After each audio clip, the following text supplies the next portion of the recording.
आप सभी को मेरा नमस्ते प्रणाम। हम आप सबके सामने एक देवी गीत लेकर के आ रहे हैं।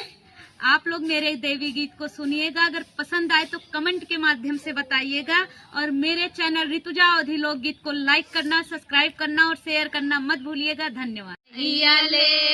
मोरी खबरिया माई कुछ त बोलना, कहिया लेबू मोरी खबरिया माई कुछ त बोलना।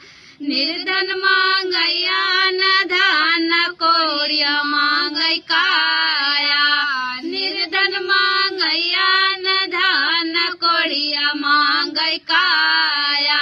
मांगैया नारा नजरिया माई कुछ त बोलना, मांगैया नारा नजरिया माई कुछ त बोलना। कहिया लेबू मोरी खबरिया माई कुछ त बोलना, कहिया लेबू मोरी खबरिया माई कुछ त बोलना।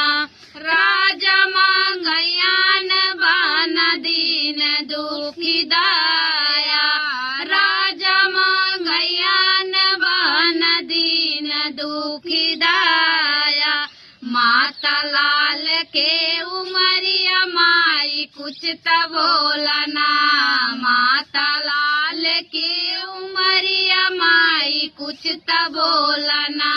कहिया लेबू मोरी खबरिया माई कुछ त बोलना, कहिया लेबू मोरी खबरिया माई कुछ त बोलना। धिया मांगै घर वर पतोइया मोह माया, धिया मांगै घर वर पतोइया मोह माया। सैया नाम खूब सहरिया मैया कुछ त बोलना, सैया नाम खूब सहरिया माई कुछ त बोलना।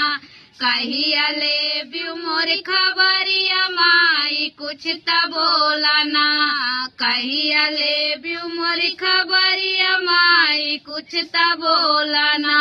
हम मांगी हमरा पे रखिया अपनी छाया, हम मांगी हमरा पे रखिया अपनी छाया।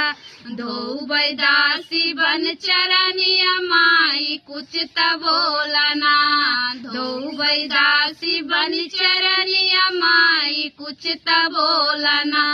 कहिया लेबू मोरी खबरिया माई कुछ त बोलना, कहिया लेबू मोरी खबरिया माई कुछ त बोलना।